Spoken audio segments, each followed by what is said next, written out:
네, 제가 이제 저희가 이제 매월 첫째 주에 전체 회의를 좀 진행하려고 합니다. 그 방향성에 대한 것들은 뭐 일반적으로 행정적으로 또 아이들에 관련된 것들은 팀장 회의를 통해서 선생님들 구체적으로 내용이 전달되니까 그 내용보다도 사실은 우리 힘찬 학원에 대한 방향성. 근데 저희가 자체적으로 만든 것은 아니고요. 저희도 교육 서비스를 제공하는 업체이기 때문에 이 시대가 정말로 우리 아이들 그리고 학부모님들 대상으로 어떠한 교육들이 이루어져야 되는지에 대한 방향성하고 구체적인 내용들을 지속적으로 저희가 메시지를 전달할 예정입니다.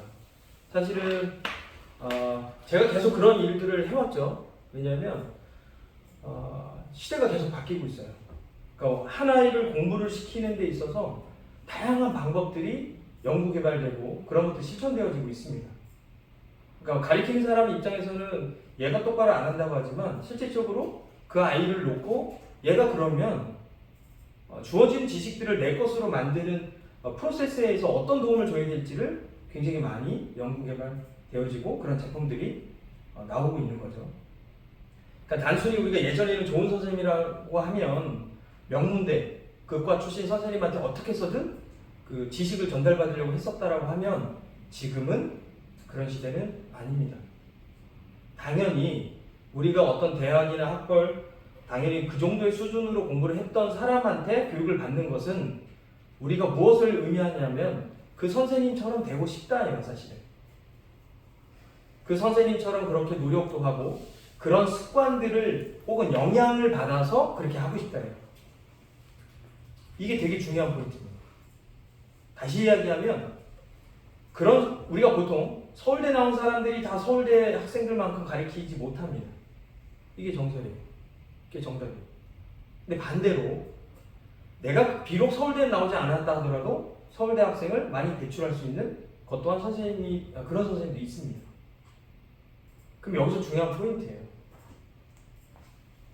그러면 과연 우리가 비록 서울대를 가지 못했다 하더라도 많은 학부모님들이 내 자녀는 그곳에 보내고 싶다면 결국은 우리가 서울대를 나온 그런 명문대를 나온 사람들이 어떠한 학습 태도를 가지고 있는지를 알고 그런 훈련을 시키면 되는 거예요. 지금 우리가 많은 그 교육 서비스 업체에서 그런 학생들의 그런 학습 태도들, 지식을 잘 전달하는 것뿐만 아니고 어떻게 하면 이 학생들에 대한 학습 태도를 바꿔나갈 건지에 대한 연구개발들이 다양한 곳에서 이루어졌어요. 소프트웨어 개발도 있지만 실질적으로 심리학과에서도 다양한 연구개발들이 이루어졌어요. 우리가 거기서 용어들이 하나가 있죠. 메타인지라는 거. 다들 아실 거예요. 그러니까 메타인지는 되게 중요한 포인트예요. 원숭이도 모르는 것은 인정한다. 메타인지는 내가 아는 것하고 모르는 것을 구별하는 것부터 시작이 됩니다. 우리가 익숙한 거에 대해서 계속 그대로 하면 원숭이도 안다라고 판단해서 하지 않아요. 근데 새로운 환경에서 낯선 것들 같은 경우는 어떤 버튼을 누르라는 연구가 있었는데 모르는 새로운 환경에서는 누릅니다. 그런데 지금의 많은 우리 아이들의 학습 현장을 가보면 모르는 것 자연스럽게 이야기하나요? 그렇지 않아요. 우리가 그걸 뭐라고 하냐면 가면학습이라고 해요. 가면학습. 내가 모르는 것을 선생님이나 혹은 누군가가 아는 것을 기피하려고 해요. 그 이유가 뭘까요? 말을 하지 못하게 하는 환경 때문에. 첫 번째, 너 이것도 몰라? 너 내가 몇 번을 얘기했는데 너 열심히 안 해? 집중 안 해? 너 이따 그래가지고 뭐 하려고? 그럼 누가 얘기하겠어요? 역할을 바꿔서 저도 직장생활 해봤지만 상사한테 가서 저도 나름대로 열심히 뭔가를 하려고 노력을 했지만 결과가 별로 안 좋아. 너 이따가 할까? 다시 내가 몇 번을 얘기해. 입장은 똑같아요. 그러면 어떻게? 우리가 그걸 감추려고 합니다. 그러니까 예전에 우리가 과거에는 생존 방법, 성공하고 생존하는 방법들이 있었어요. 그게 뭐냐면 내가 아는 것을 지식이 그렇게 많이 널려있지 않았을 때는 내가 아는 것을 어떻게든 어필하려고 했었어요. 그리고 모르는 것을 감추려고 했었어요. 그러니까 예전에는 박사님 하면 오, 어느 곳에든 교수님 하면 오, 그들은 모르는 것을, 그러니까 아는 것에 대한 그 자격증을 받았기 때문에 사람들한테 많이 존중을 받아서 그 사람들은 특히나 정치인들도 마찬가지고 자기가 모르는 것에 대해서 쓰지 않아요. 근데 지금의 시대는 그러한 지식들은 어딨어요? 네이버만 치면 다 아는 겁니다. 거짓말을 할 수가 없어요. 근데 여전히 우리 아이들은 교육 현장에서 그런 가면 학습에 대한 환경에 노출되어 있어요. 내가 모르는 것을 누군가한테 이야기하지 못하는 환경이 많이 놓여져 있어요. 첫 번째, 그냥 판사하는 환경. 네네, 끄떡끄떡. 그리고 너 이것도 몰라? 몇 번을 설명해 줬는데 선생님의 태도에 대한 것, 그런 환경에 의해서 아이들이 모르는 것을 모른다라고 이야기하지 못해요. 말을 제대로 하지 못하는 거죠. 그런데 지금 시대는 어떻다? 지식이 너무나도 널려져 있기 때문에 아는 것을 많이 알리는 것도 되게 중요하지만 지금은 모르는 것을 빨리 인정을 하고 그것을 어떻게 채워나가야 될지 방법을 찾는 실행 능력이 지금은 생존 방법이에요. 지금 우리가 어렵다는 법전, 지금 AI가 대부분 대처한다고 합니다. 판례들이 워낙. 그래서 내가 이러려는 사건만 정확하게 키워드만 넣으면 대부분 이런 판례 몇 조 몇 항에 의해서 이렇게 판례가 있습니다라고 하면 굳이 변호사 가지 않아도 되는 상황이에요. 예전에는 변호사들 만나기도 어렵던 사람이에요. 말하기도 어렵고 그들이 무슨 말을 하더라도 귀담아 들어 있어야 되는 상황이었죠. 어쨌든 지금 시대는 우리 아이들이나 저희도 마찬가지예요. 내가 뭔가 지금 부족하고 어렵다라고 하는 것을 빨리 인정하는 것이 되게 중요합니다. 자, 이거를 학습으로 넘어오면 메타 인지를 통해서 가면 학습을 탈피하는 방법 중에 하나가 두 가지가 있는데 첫 번째가 일찍 들키기예요. 내가 못하고 모르거나 틀린 것을 빨리 들키는 학습에 노출되어야 돼요, 아이들. 그리고 두 번째, 실수 학습. 내가 자유롭게 내 능력을 펼쳐서 실수할 수 있는 환경이 되어져야 됩니다. 제가 그래서 우리 학생들 첫 OT 할 때 첫 번째 하는 얘기가 그거예요. 너를 절대 방치하지 않을게. 실수해. 몰라도 괜찮아. 틀려도 괜찮아. 질문하지 않아도 괜찮아. 왜? 그게 훈련이 안 돼 있다면 선생님이 우리 시스템을 통해서 드러내서 너가 어떻게 하고 있는지를 이야기해 줄 테니까 자연스럽게 이야기해 라고 이야기합니다. 지금 저희가 하고 있는 이런 힘찬 학습의 모든 환경들은 우리 아이들이 세상을 살아가는 데 있어서 반드시 갖춰야 될 역량 중에 하나예요. 지금 우리 아이들이 여기 와서 교과 수학 하나 안다고 해서 인생이 바뀌어지나요? 중간고사 100점 맞았다고 바뀌나요? 아니에요. 저희의 당연히 기본 목적은 저희 존재의 첫 번째는 교과 학습에 있습니다. 수학을 아이들이 알아가는 데 있어요. 근데 미안하지만 선생님들 당연히 하셔야 되는 일인데 백날 내가 이야기해도 아이들이 몰라요. 왜? 아이들이 알아요. 그러면 우리가 어떠한 교과 지식을 넘어서 어떠한 역량을 갖춰야 되는지는 이제는 우리의 생존에 기로에 섰다는 거예요. 그래서 제가 매번 이야기하는 게 이겁니다. 사실 제가 오늘 이제 서두가 좀 길었는데 서로를 좀 길었는데 학습 태도 전문가예요. 사실 저희 지금 초중에서 하고 있는 것뿐만 아니고 제가 고등관에서도 계속적으로 강조하고 있었던 것들이 이거예요. 사실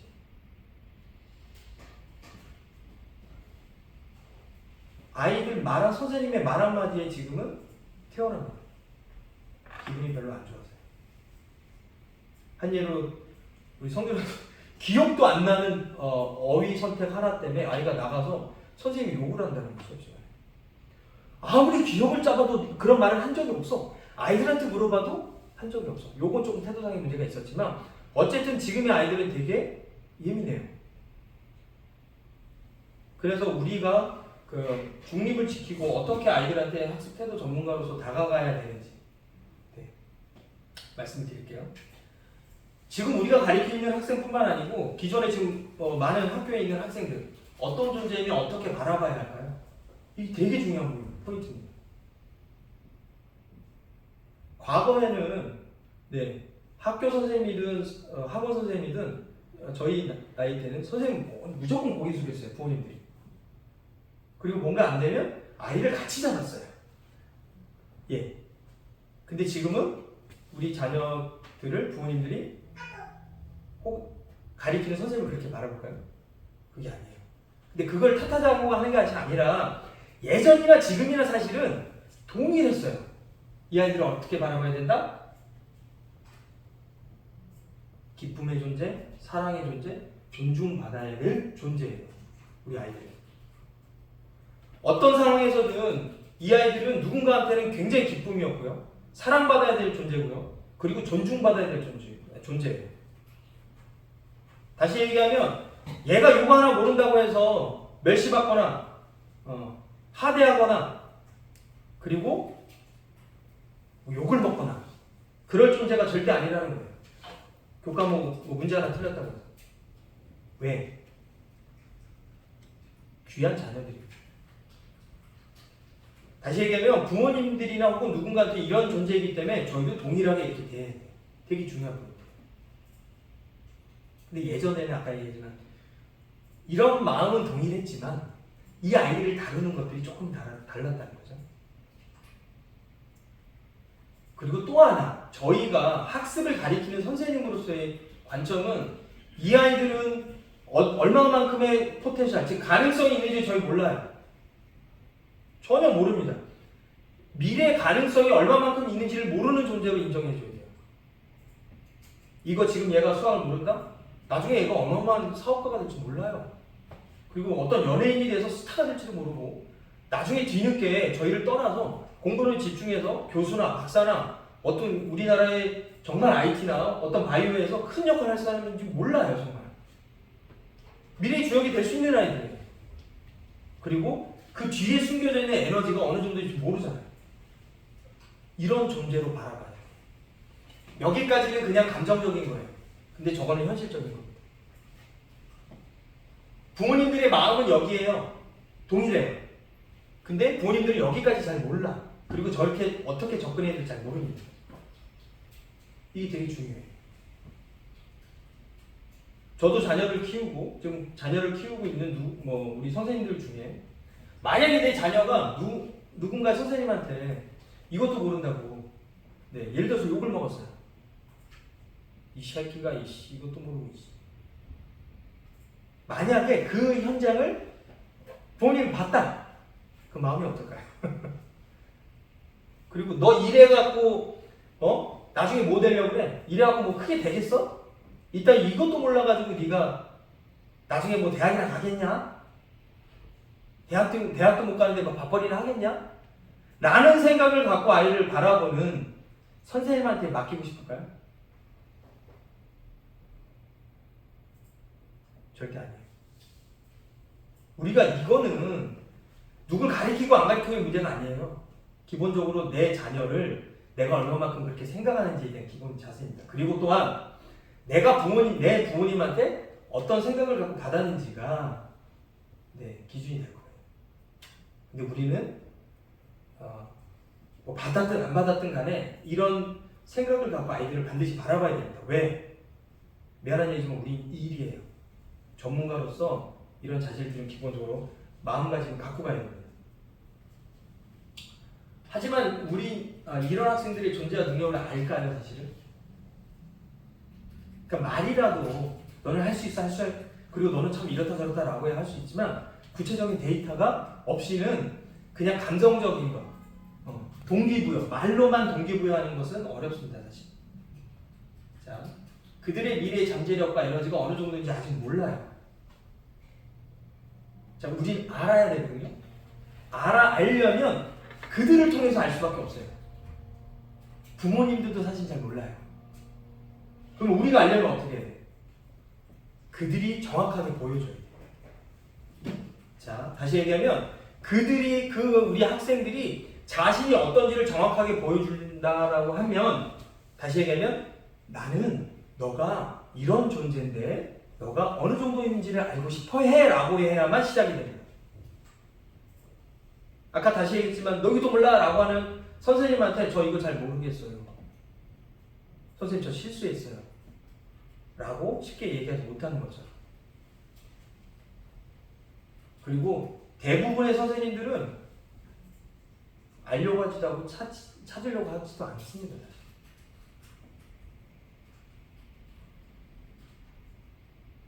근데 제가 다시 말씀드리지만 이제 우리 교과 학습 태도 전문가의 입장에서는 반드시 알고 찾는 게 되게 중요한 포인트예요. 왜? 결국은 학생들의 성적, 그러니까 이 아이들이 어떠한 동기에 의해서 바뀌어서 문제점을 통해서 그 아이들이 행동으로 옮기기까지는 그냥 열심히 혹은 더 노력이라는 단어가 안 된다는 거예요. 그래서 어른들은 지금의 학생 모습으로 단정 지으는 게 제일 편해요. 그래서 학부모님들하고 과제 한 번 안 했다고 너 이따 할 거야? 제일 쉬운 단어. 너 이따 할 거야? 그러면 감정적으로 싸우죠. 그럴 거면 때려쳐. 오늘 한 가지만. 과연 그런 모습이 그 아이를 사랑하고 기뻐하는 마음은 뭐 일단은 부모님도 감정적으로 그게 뒤로 가긴 했지만 정말 이 아이가 어떤 에너지와 능력과 미래 주역 정말로 예를 들어서 얘가 대통령이 될 아이예요. 미래가 결정되어 있어. 그러면 부모님도 이 아이를 그렇게 대할까요? 선생님도 얘가 40년 뒤에 대통령이 될 아이야. 확정됐어. 그럼 이 아이 그렇게 막대할까요? 지금부터 가. 사실은 제 아이가 지금 비슷한 나이인데 장관이다. 태도가 달라지겠죠. 그러니까 우리가 그런 어떤 이 아이에 대한 그런 것들을 잘 모르기 때문에 단정지어서 그냥 그 상황들로만 하다 보니까 그런 것들이 축적되는 거예요. 그래서 그러면 안 된다는 거예요. 숙제? 못할 수도 있지. 그럼 왜 못했는지를 우리가 이야기를 통해서 그럼 얘가 그 상황에서 그 판단을 왜 내렸는지를 듣고 바꿔주려고 하는 노력들이 필요하다는 거예요. 자, 그래서 저희가 해야 되는 건 저희가 그 아이들의 모든 삶을 다 알 수가 없어요, 사실은. 그러면 학습을 통해 본인의 능력을 찾는 과정임을 알리고 그것을 돕는 존재예요. 쉽게 말씀드리면 저희가 그래도 예를 들어 과제나 집에서 하는 공부나 학원에서 수업 시간에 해야 되는 행동들을 통해서 그 의미들을 계속 이야기해 줘야 돼요. 단정이 아니라 네가 왜 그런 행동을 했는지를 이야기를 듣고 네가 만약에 이렇게 행동을 하지 않고 다르게 행동을 했다라고 하면 너한테 어떤 의미가 있는지 그리고 왜 이것을 이렇게 반복해서 해야 되는지에 대한 의미 전달이 계속적으로 전달되어져야 돼요. 그게 너의 능력을 찾는 과정이라는 것을 이야기해 줘야 돼요. 왜? 너는 이것도 할 수 있고 저것도 할 수 있고 넌 나중에 이런 사람이 될 건데 너가 지금 어느 부분에서 어렵고 잘하는지를 계속적으로 찾아 나가야 되는데 저희가 볼 수 있는 툴은 학습이라는 거예요. 수학 교과 학습.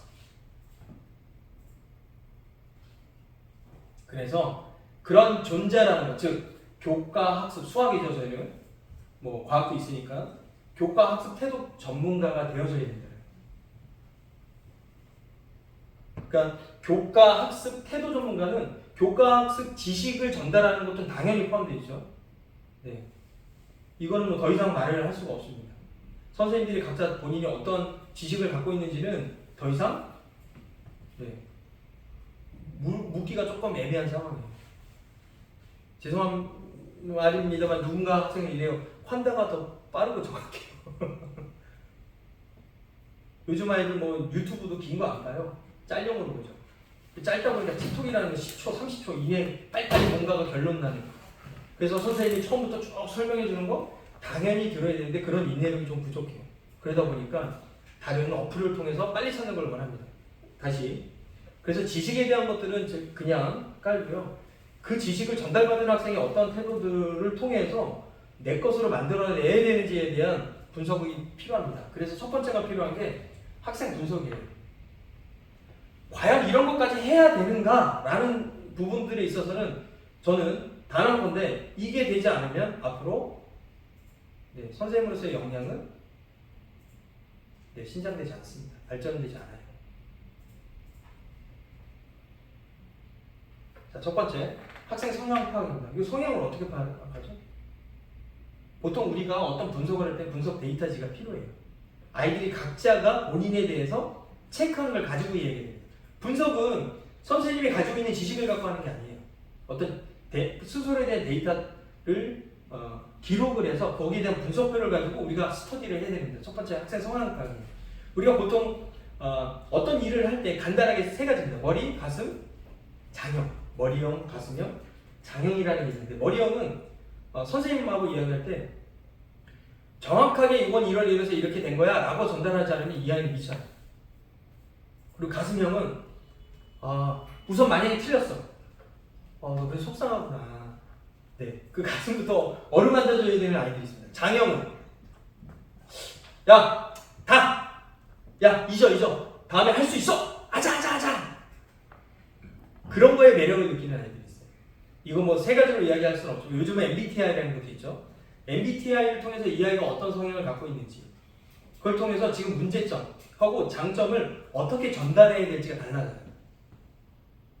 우리가 사람마다 다 각자가 캐릭터가 있는데 모두가 동일하게 예를 들어서 뭐 어쨌든 제가 여기 리더니까 제가 어떤 누군가가 각자 대화를 할 때 각자 다른 캐릭터인데 제가 동일하게 얘기하면 누군가는 제 얘기를 옳게 듣겠지만 누군가는 기분 나쁘게 듣습니다. 그러면 저한테도 문제 있겠죠. 그리고 혹은 누군가가 대화할 때 상대방 그러니까 나라면 저 사람은 저렇게 성향이 있으니 나도 이해를 해야겠구나 이런 게 잘 맞아야겠죠. 두 번째 학생 역량 데이터를 파악을 해야 됩니다. 그러니까 기본적으로 우리 신입생이 오면 파악하는 게 있어요. 이해력, 암기력, 또 오답 정리하는 거, 또 우리 프로세스대로 제대로 하는지. 사실상 그거는 선생님 우리가 정확하게 기준을 놓기는 어렵으나 그래도 선생님들이 파악해보면 암기력을 점검해보면 어느 정도 선이라는 것은 우리가 일반적으로 갖고 있어요. 그죠? 네. 그런 학습 역량에 대한 것들도 필요할 때는 예전에는 저희가 되게 길게 이해력, 암기력, 사고력 이런 테스트를 봤어요. 대략 60분씩 걸렸어요.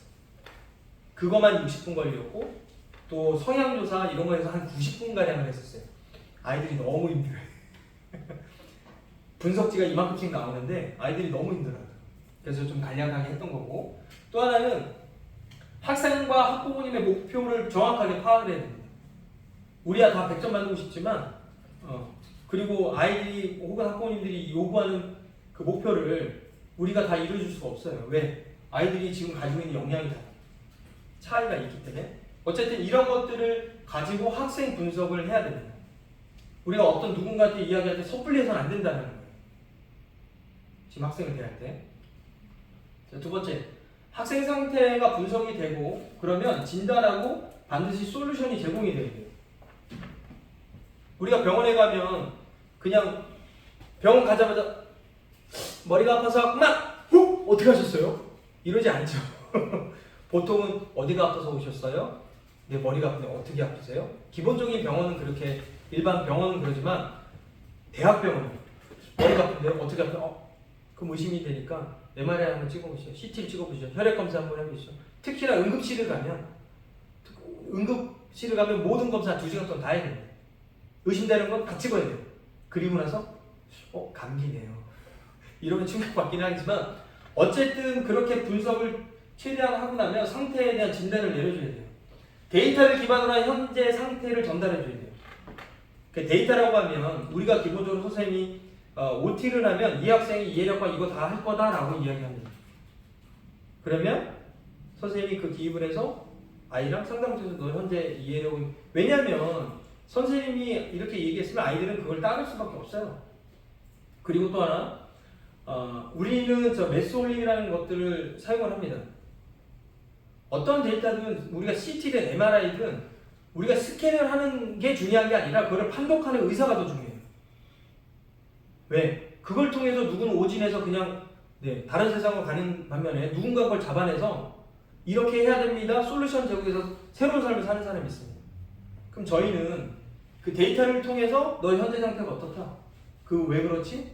이런 것들을 잘 전달을 해줘야 됩니다. 또한 그걸 통해서 단기, 중기, 장기 목표 및 구체적인 도움 방향을 제시를 해줘야 돼요. 너 왜 이렇게 해? 똑바로 안 해? 가! 다음부터 이 성적 갖고 오면 안 돼? 예전에 저희 때 그랬죠. 너 그 전에 80점? 지금 70점? 10대. 그런 시대가 아니라는 거죠. 그러니까 우리가 아이들하고 대화를 할 때 너 왜 열심히 안 해? 라는 대화부터 나아가면 기분 더럽게 나빠요. 왜? 자기는 정말 열심히 해서. 봤더니 그전에는 80점 맞아서 3등급이었는데 70점 맞아서 2등급 됐네, 결과 보니까. 근데 그땐 기분 상한 거예요. 그러니까 이 아이가 70점에 대한 부분들이 왜 어떻게 되는지를 정확하게 상태를 분석을 하고 나서 그러면 어떻게 하자 라는 솔루션을 정확하게 객관화해서 전달하는 게 되게 중요합니다. 요즘 아이들 그냥 감정적으로 이야기하면 안 돼요. 있는 걸 갖고 제시해줘야만 우리가 아닌 것 같아요. 눈격 보니까 그 의사를 못 믿어요. 찍어봐야죠. 자, 그래서 두 번째는 그 학습 전문가, 태도 전문가들은 두 번째는 이런 상태 진단하고 솔루션을 반드시 정확하게 제공을 해야 됩니다.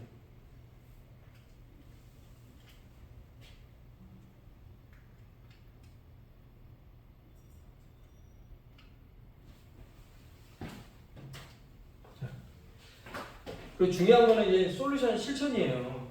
우리가 보통 아까 진단하고 솔루션을 제공했으면 이게 우리가 계속적으로 봐야겠죠. 우리가 보통 의사들도 약을 뭐 매일 내원하세요라고 하진 않죠. 우리가 2주 동안 이렇게 하겠습니다라고 하면 약을 꼬박꼬박 드시고요. 음식은 어떤 거 주의하시고요. 또 운동은 어떤 운동들을 하시고요. 피해야 될 것들, 적극적으로 해야 될 것들을 제공하면 그걸 실천을 해야겠죠. 그러면 저희도 아이들한테 이렇게 공부해야 된다. 이런 태도들은 이렇게 바꿔야 된다.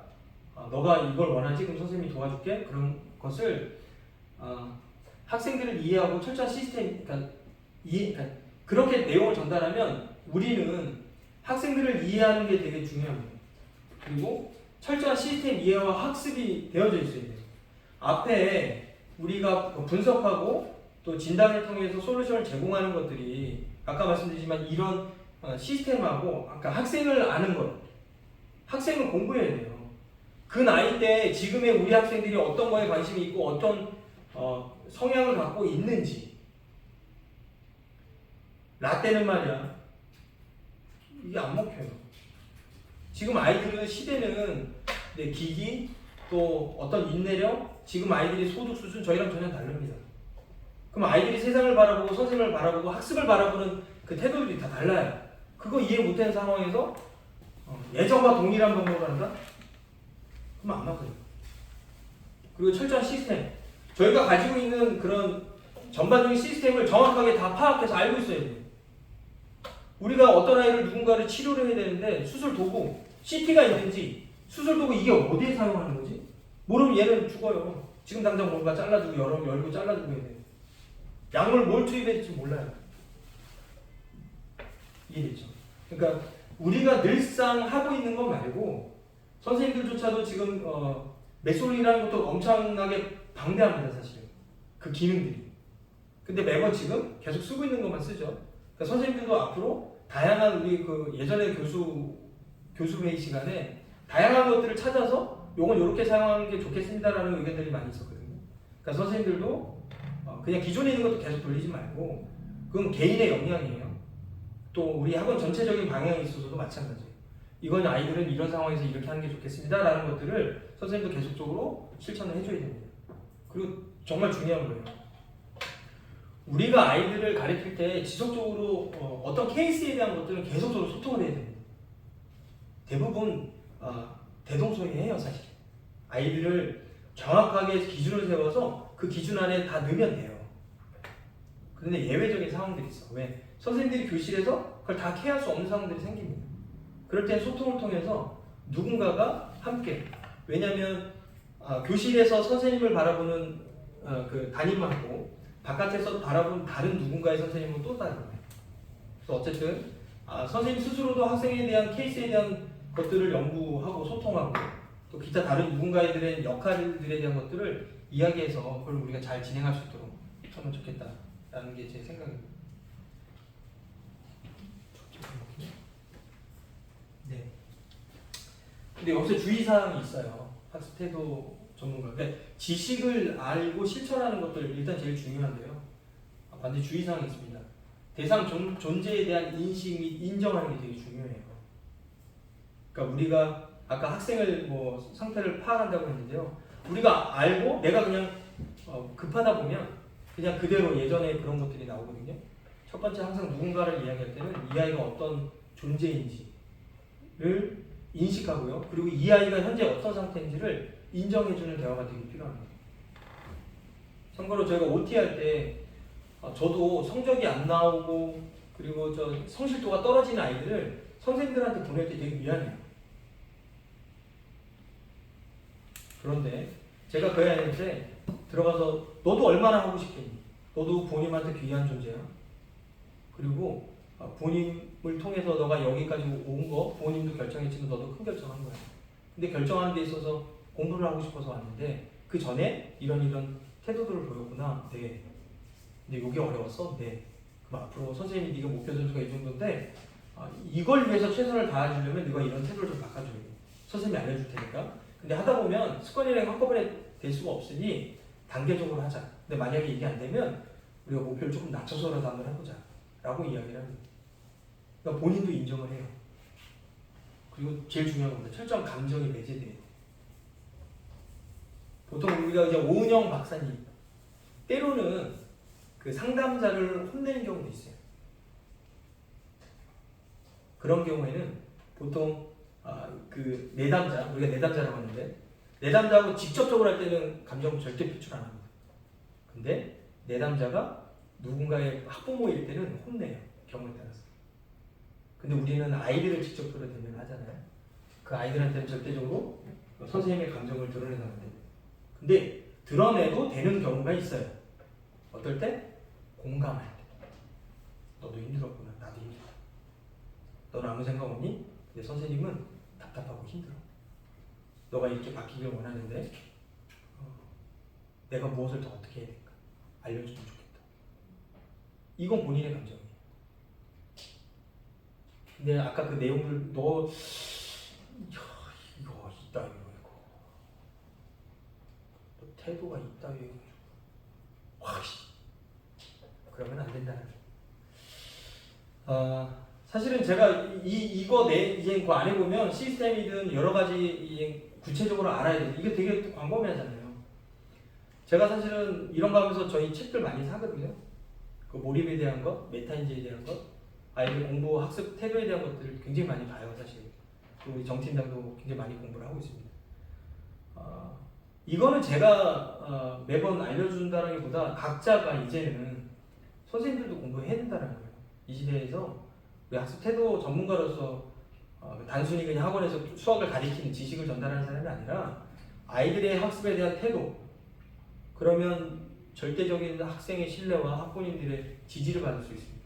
저희는 그게 없이는 의미 없는 사람들이에요, 사실. 우리가